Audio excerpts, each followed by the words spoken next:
সচেতন থাকা উচিত। আসুন আমরা প্রকাশিত বাক্য 7 অধ্যায় যাই।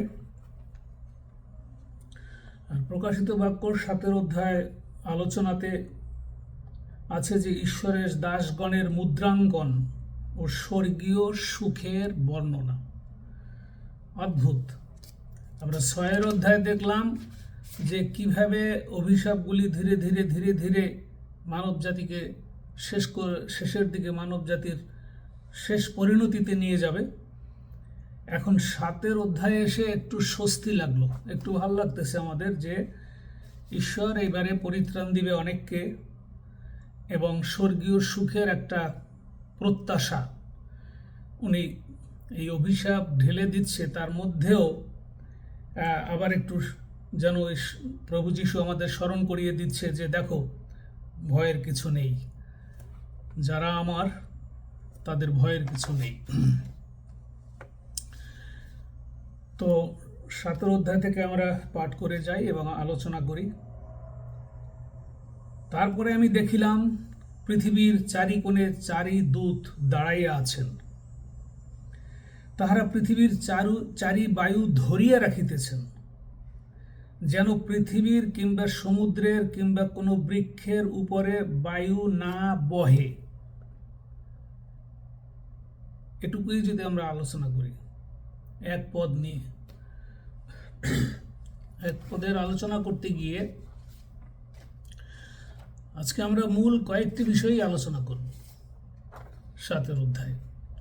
সেটি হলো ঈশ্বরের যে ঐশ্বরিক কি বলা যায় পরিচালনা, কন্ট্রোলিং ওভার দ্য টাইম, আর এই জাজমেন্ট কিভাবে এক্সটেনশন করা হয় সেটি থাকবে এখানে। স্যালভেশন অ্যান্ড সিকিউরিটি থাকবে এখানে। স্বর্গীয় উপাসনা এবং অনন্তকাল আনন্দের উপস্থিতি কি সেটা বুঝতে পারবো। যাতনার মধ্যে প্রত্যাশা, এই 4টি বিষয় মূল।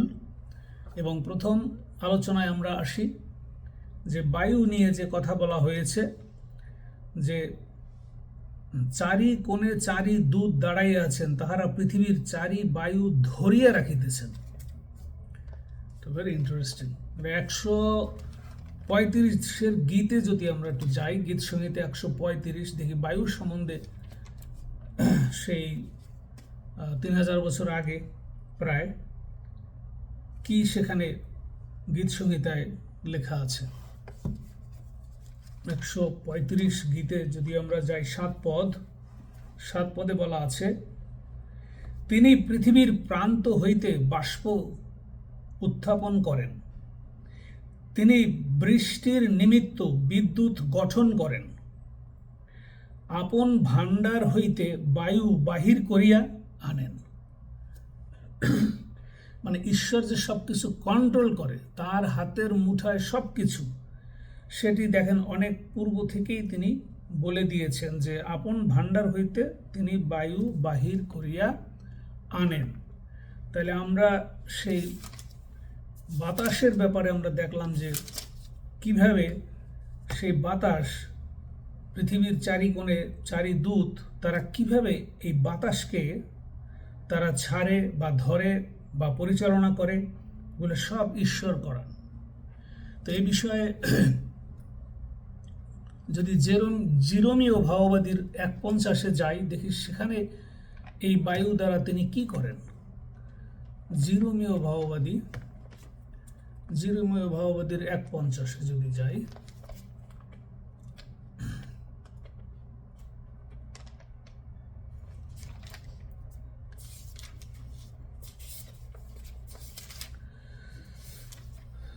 জিরোমীয় ভাববাদীর 1:50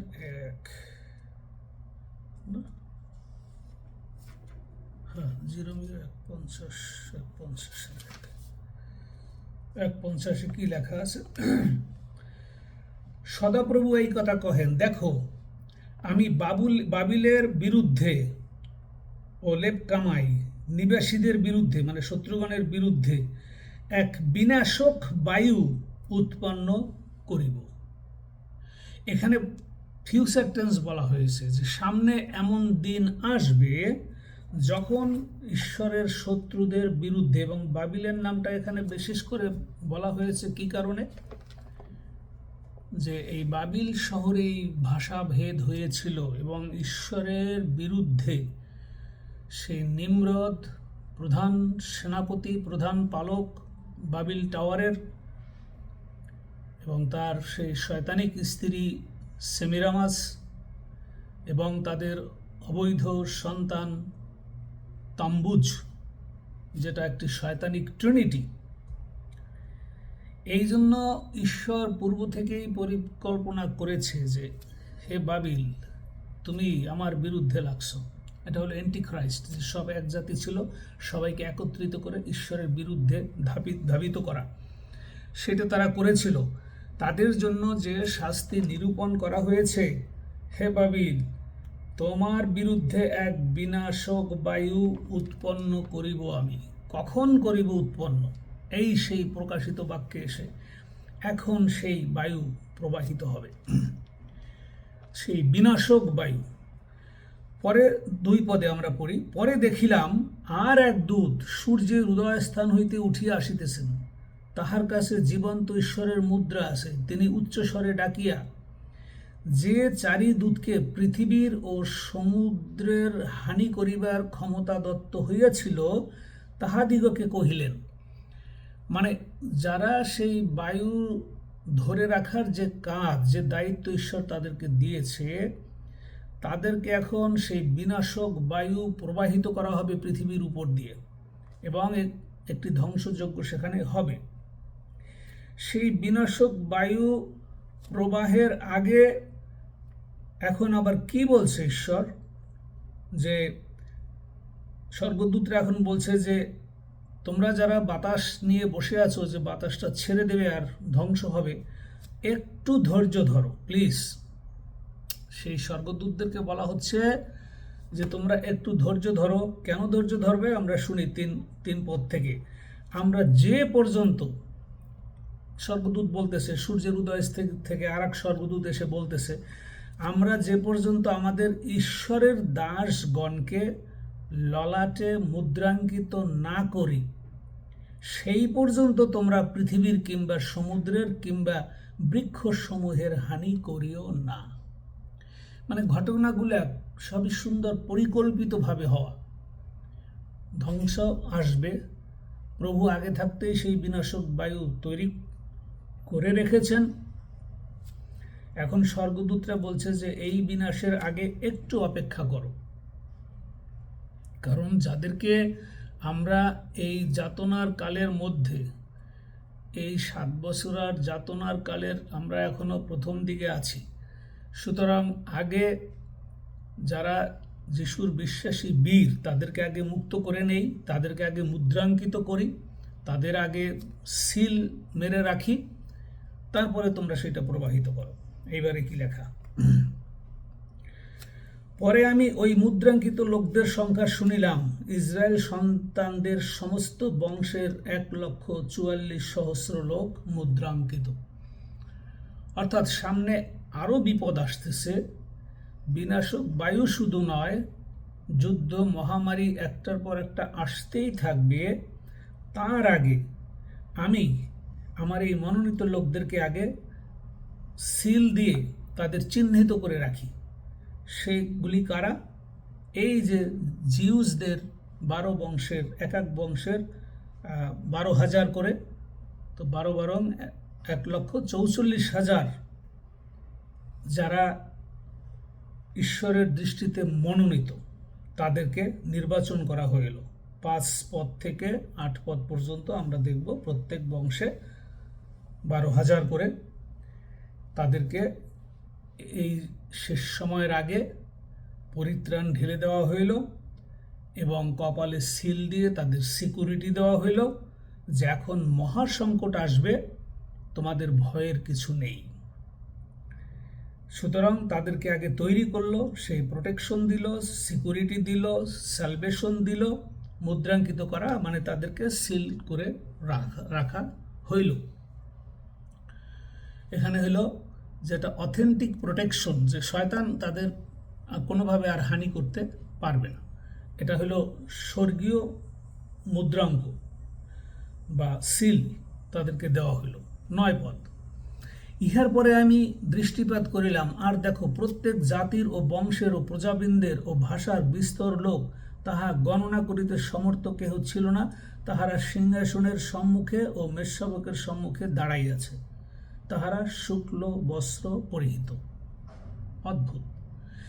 এখন এরপরে যখনকে দেখাচ্ছে যে দেখো, এখন এই যে যারা শুক্ল বস্ত্র পেয়েছে, যারা গ্লোরিফাই বডি পেয়েছে, যারা পূর্বে পরিত্রাণ পেয়েছে, যাদের এফেসীয় 1:13 পদে যে যিশুকে যারা গ্রহণ করছে তাদেরকে পবিত্র আত্মা দ্বারা সিল করা হয়েছে, তাদের বিবেকাত্মাকে সিল করা, সেই সমস্ত লোক এই যে র্যাপচারে এসে সবাই ঈশ্বরের সিংহাসনের সম্মুখে থাকবে।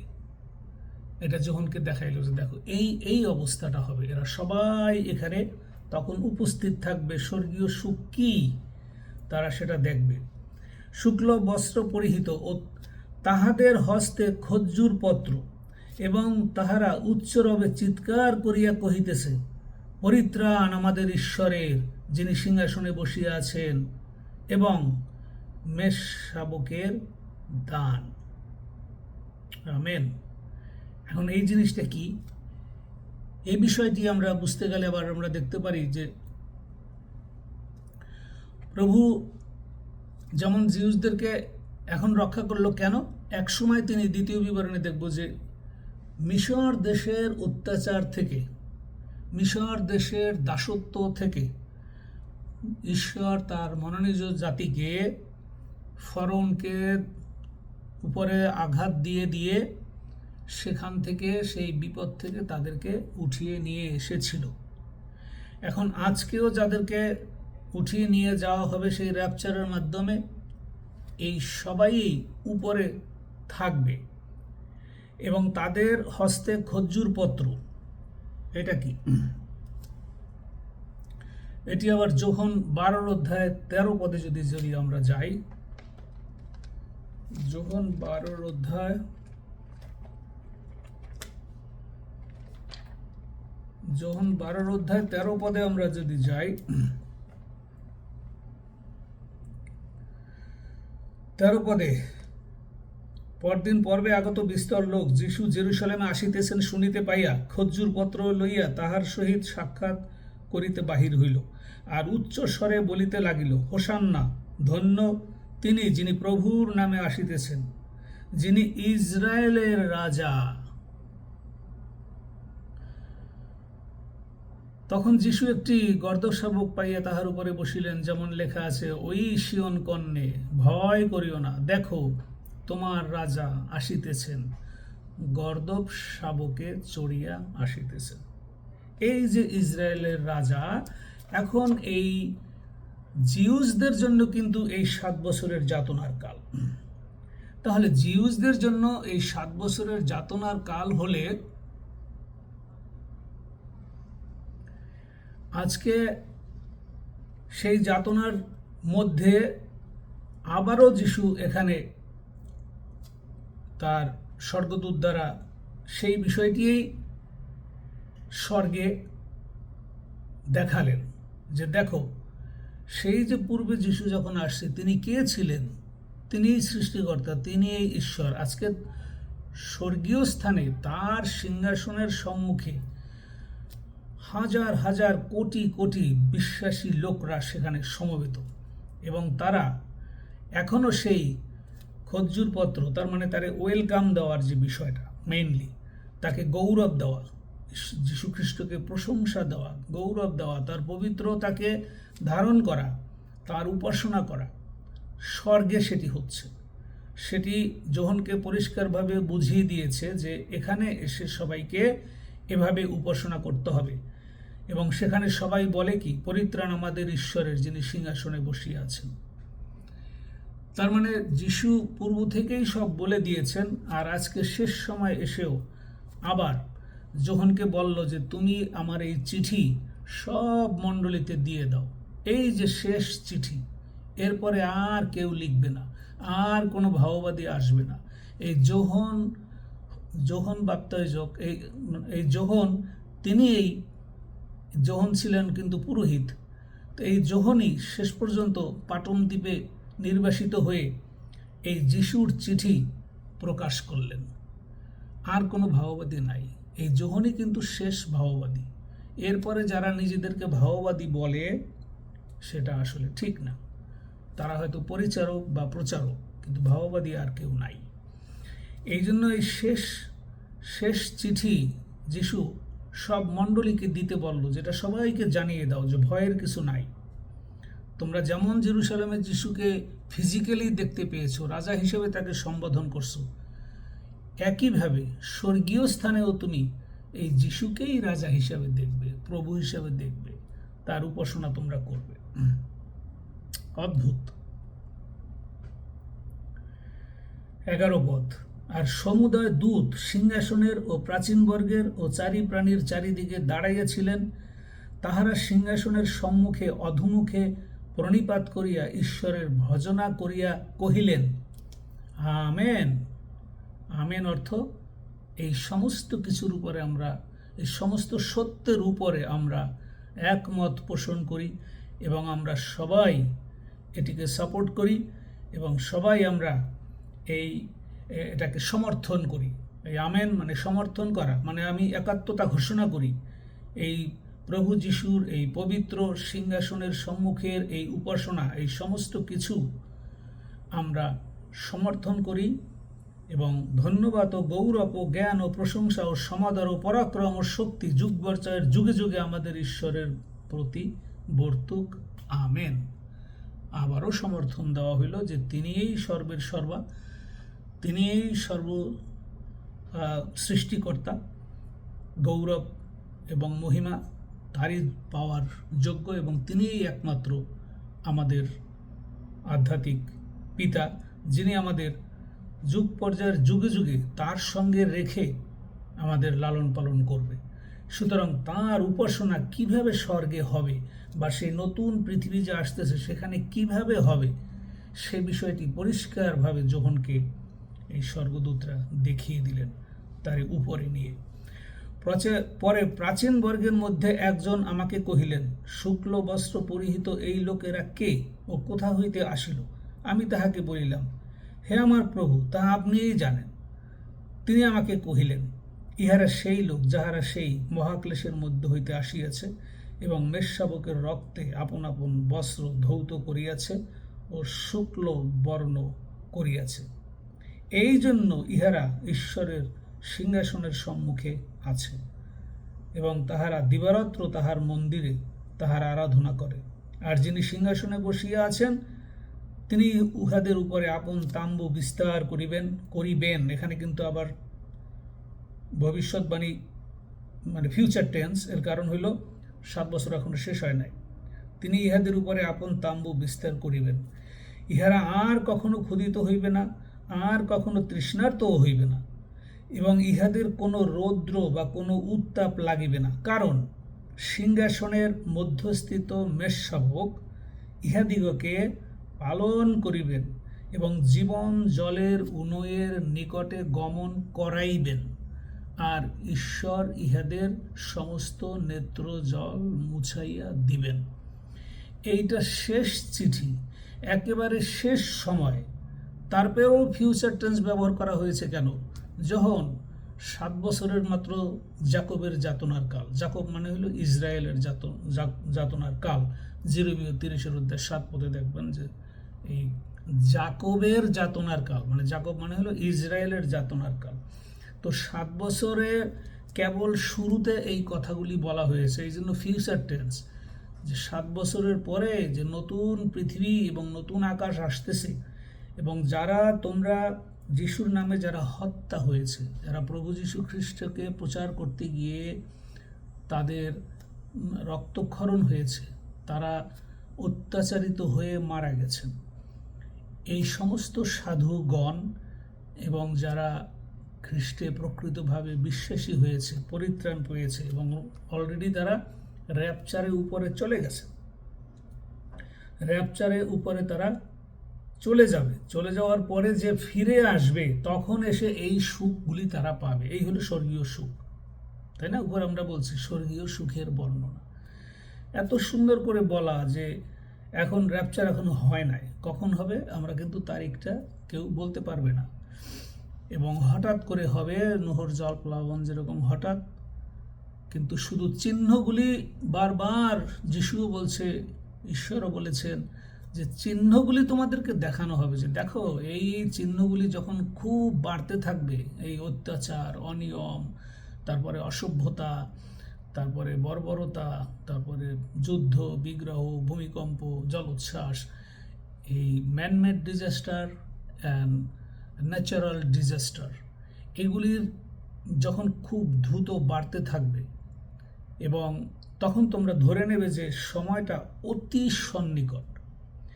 তো এখন সেটি বলা হয়েছে যে এই যাতনার মধ্যেও মনে হয় একটা ইন্টারভেল, একটু টিফিন, একটু 5 মিনিট বিরতি দিয়ে অত্যাচারটা আবার একটু সুখের বর্ণনাটা হইল, যে দেখো স্বর্গীয় সুখটা কত আনন্দের এবং এর কোনো শেষ নেই, এখান থেকে শুরু হবে অনন্তকাল। তার মানে যাতনার মধ্যেও হোপ অ্যান্ড কমফোর্ট, তার মানে একটা অভয় এখানে আবার দেওয়া হয়েছে, যে ভয় নাই, যাতনা শুরু হয়েছে কিন্তু ভয় নাই, তোমরা আর অল্প কয়েক বছরের মধ্যেই এই স্বর্গীয় সুখটি তোমরা উপভোগ করবে এবং দেখতে পাবে। এটি মূল বিষয় এখানে। এবং আমরা জানি যে গীত সংহিতার 91 গীতে 7-8 পদে বলা আছে যে যে তোমাদের পার্শ্বে 1000 জন 10 সহস্র পড়লেও তুমি পড়বে না। এই যে যে নিশ্চয়তা, সে ঘটনাও কিন্তু এখানেই ঘটবে, এই 7 বছরের ভিতরে সেই ঘটনা ঘটবে। কিন্তু আমরা এখন যদি একটু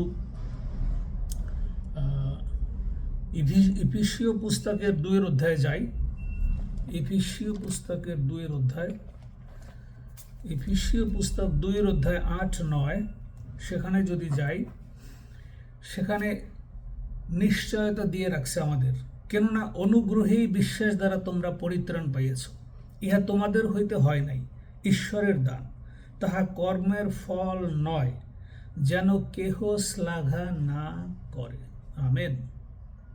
কারণ আমরা তাহারই রচনা, খ্রিস্ট যিশুতে বিবিধ সৎক্রিয়ার নিমিত্ত সৃষ্ট, সেইগুলি ঈশ্বর পূর্বে প্রস্তুত করিয়াছিলেন যেন আমরা সেই পথে চলি। এখানেও ধৈর্য ধারণ করতে হবে।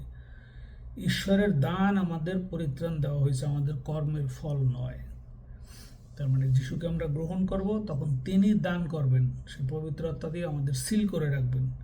এবং যিশুকে ঈশ্বর পৃথিবীর সর্বশ্রেষ্ঠ দান, গিফট, উপহার কি?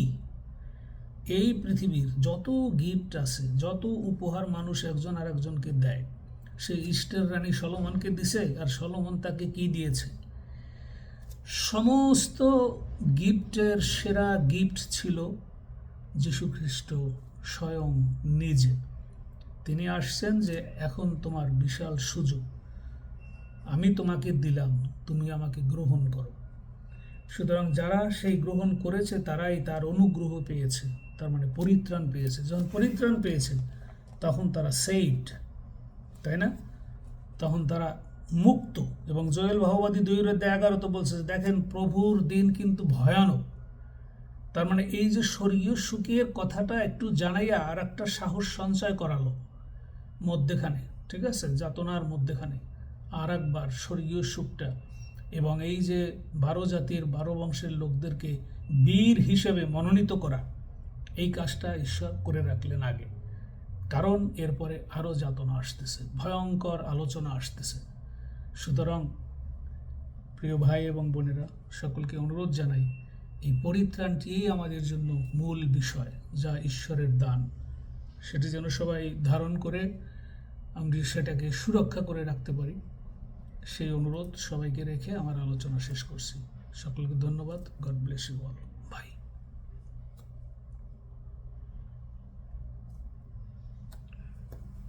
আমেন।